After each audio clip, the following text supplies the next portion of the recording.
Boa noite, telespectadores. Estamos de volta em mais uma semana com o nosso Viver Bem em Cristo, trazendo sempre uma mensagem que vem da Palavra de Deus, que está na Bíblia. E quem faz esses comentários conosco sempre é o ministro do Evangelho, Sérgio Alves, que novamente vai nos falar sobre temas instigantes, não é? E tenho certeza muito atuais. Então, né, apesar da Bíblia ser um dos livros, né, mais antigos e mais vendidos em todo o mundo, ele ainda é muito moderno, muito atual, porém desconhecido de muitas pessoas que não o compreendem. Então é por isso que nós estamos aqui no Viver Bem em Cristo, trazendo para você, descortinando aí um pouco mais a Palavra de Deus. Então queremos cumprimentar, né, o ministro Sérgio, tudo bem? Tudo bem, boa noite a todos. É uma alegria retornar ao programa e fazer aquilo que a gente já faz há muito tempo, que é a melhor coisa que tem na vida, no mundo, é falar das coisas de Deus, aprender os princípios de Deus, né?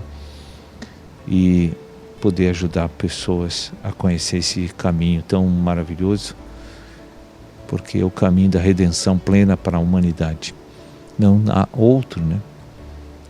Então eu me sinto muito bem sempre que estou diante de tarefas e desafios como este, de apresentar Jesus como solução para qualquer tipo de problema que possa estar atingindo pessoas, né? Essa mensagem liberta, essa mensagem dá luz e sempre nos orienta para que a gente possa alcançar aquela paz, aquela satisfação na vida, que eu tenho certeza e posso dizer que é só em Cristo que a gente encontra, não há outro caminho. E eu creio, porque é uma coisa muito incrível. Eu também me sinto muito assim, porque à medida que a gente vai conhecendo Deus através da Bíblia e vai se descortinando, a gente começa a perceber ao mesmo tempo como a nossa visão é limitada, como nós somos cegos, a gente não consegue enxergar, mas de repente a gente vê uma outra realidade, algo que parece que está além dos nossos olhos, aqueles que estão acostumados a ver as coisas materiais, né? Mas existe uma outra realidade que nós não enxergamos, são pontos de vista que o homem não consegue ter. Só Deus consegue mostrar para a gente o quanto é amplo, né, os pontos de vista e a realidade que nós vivemos, que não é essa, que parece que ela é tão limitada, e é muito limitada, e eu fico muito feliz quando Deus me mostra coisas além disto. Dá uma alegria muito grande, a gente começa a viver um outro padrão de vida que não é externo, é interno, né? Vendo coisas, percebendo, tendo percepções, entendendo, tendo uma visão muito diferente daquela que a gente está acostumado no dia a dia, e realmente, nossa, a gente fica impressionado de como a gente é literalmente bitolado com as coisas, não é, pastor? É bem isso, sim, que você descreveu aí, o quadro de uma vida natural. Quando nós não conhecemos as nossas origens, quando nós não conhecemos o nosso Criador, quando não conhecemos o Filho de Deus, nós vivemos muito a dimensão natural. A dimensão natural é aquela parte que o homem vê, que o homem toca, aquilo que ele forma como convicção, padrões de paz que são totalmente humanos e terrenos, padrões de excelência de vida. Então o homem começa a regrar todas as coisas pelo aquilo que ele possui de poder natural. O poder natural geralmente vem pelo dinheiro e pela cultura da pessoa. Então aquelas pessoas passam a ser formadoras de padrões para outras pessoas seguirem. Então, todo mundo quer estudar, quer fazer curso, quer melhorar na vida, quer crescer, quer ganhar mais, quer ganhar melhor. Estuda para ser uma pessoa prestigiada, para ser uma pessoa elogiada, mas esquece de que as fontes da nossa vida não são essas coisas. Nós acabamos esquecendo de que em nossa intrínseca formação, quando Deus fez o homem tripartido, Ele colocou um espírito dentro do homem. O homem, em sua constituição, ele tem 3 partes bem distintas uma da outra, uma material e 2 imateriais. O material é o corpo, as 2 imateriais é a alma e o espírito, porque elas não são a mesma coisa. Então, se Deus colocou um espírito dentro do homem, em sua constituição de criação, temos que refletir um pouco. Por quê? Se eu vivo bem com a minha alma e com o meu corpo. Hoje todos os homens naturais vivem a dimensão da sua alma e do corpo. E o mundo, o ambiente que ele vive é que vai formar ele, vai educar ele, vai preparar ele para ser aquela pessoa, aquela personalidade X. Por que Deus colocou um espírito, então, se na nossa vida natural a gente nunca sabe nada do espírito, não investe nada no espírito? Então, por que carregamos um espírito? Por que Deus colocou um espírito em nós? Porque esse espírito, ele tem uma função capital para fazer uma pessoa atingir o ápice da vida humana, que é ter um contato, uma relação e um governo divino dentro dele. Não é só sentar num lugar, estudar um pouco a palavra, sentar numa reunião de uma igreja, assistir a mensagem e ir embora, como o formalismo cristão faz hoje. Deus quer muito mais que isso. E preceitua na sua palavra padrões diferentes disso. O sistema hoje de cultuar Cristo está muito degradado. Não está de acordo com a Escritura. Não está de acordo com os mandamentos de Deus. Então o que as pessoas, aquelas que estão no mundo, não sentem nenhum atrativo ir para a igreja? Porque olha o povo de Deus e não vê aquela diferença quilométrica que deveria ter, né? O exemplo, o testemunho, né? A vida prática daquela pessoa não tem um diferencial que chame a atenção das pessoas da comunidade.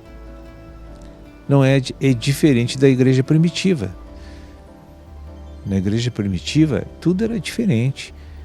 A igreja impactava a comunidade, fazia a pessoa criar gosto pela igreja e por Deus, porque vivia padrões excelentes do Espírito Santo. Depois podemos continuar se você quer no próximo bloco. É verdade. Falando sobre essa questão dos padrões de vida, né? Retomamos daqui a pouquinho com você.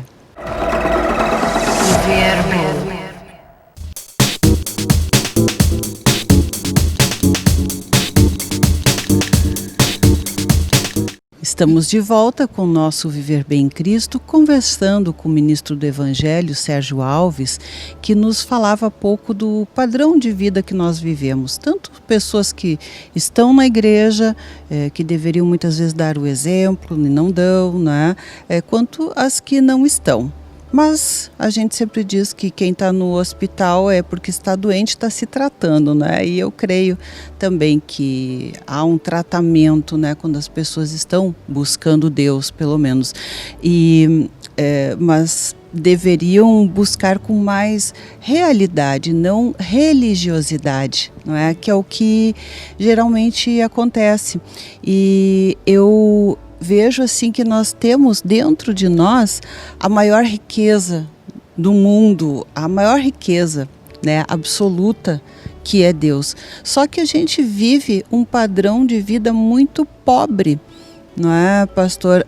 Mesmo o homem mais rico do mundo tem um padrão de vida muito pobre. Às vezes, pior ainda, mais miserável, porque está atrelado a essas coisas do mundo que são passageiras. Vive um tempo tão curtinho, tão rápido, né, que passa a nossa vida.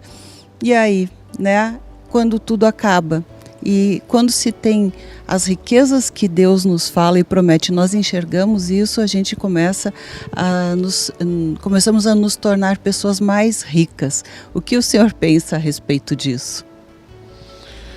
Eu penso assim que quando a pessoa cumpre sua tarefa, sua vida, seu propósito na terra, e ela não conhece Jesus e Deus, imagina o choque de dimensão que ela vai sofrer. Porque quando a pessoa sai desse ambiente natural, nós vamos ou para o paraíso ou para o inferno.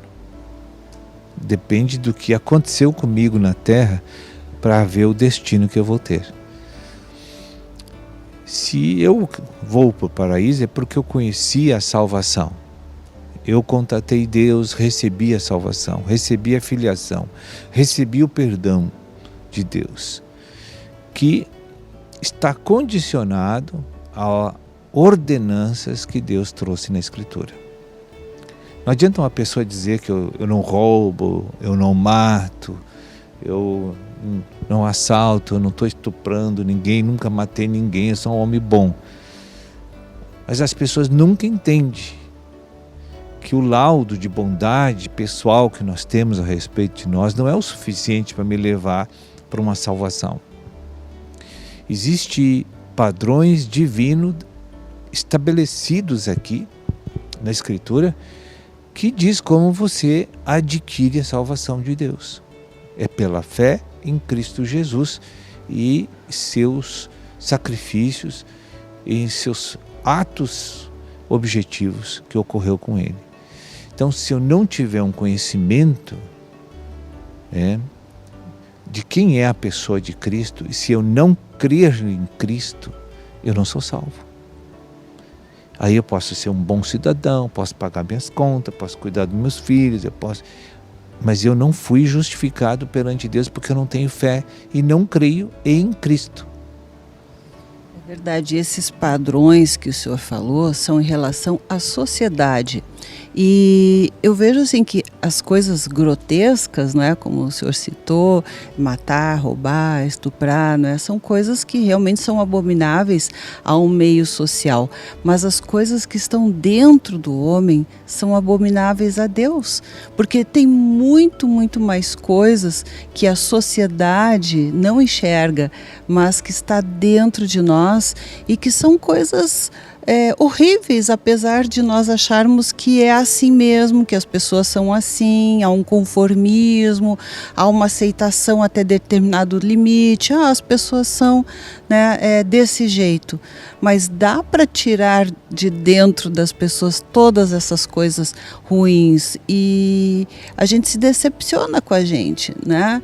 Não é uma coisa grotesca aos olhos humanos, não é? São coisas muitas vezes pequenas, mas que fazem toda diferença, como um orgulho que nos prejudica tanto, a soberba, o egoísmo, a inveja, os ciúmes, né? Sentimento de rejeição. Isso é sim uma catástrofe, né, para a nossa alma, que é o que é eterno, né?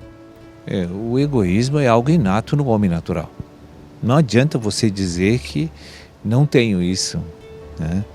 E a coisa que mais divide as pessoas e mais gera violência, mais competição, mais desumanidade é o egoísmo. Porque isso revolta as pessoas que convivem com os egoístas. Isso divide eles, isso afasta um do outro. Mesmo em família, se cria animosidades assim, de relacionamento tremendas por causa do egoísmo, né? E são pessoas que se amam naturalmente ali dentro. Mas o egoísmo realmente é algo reprovável em todos os aspectos, né?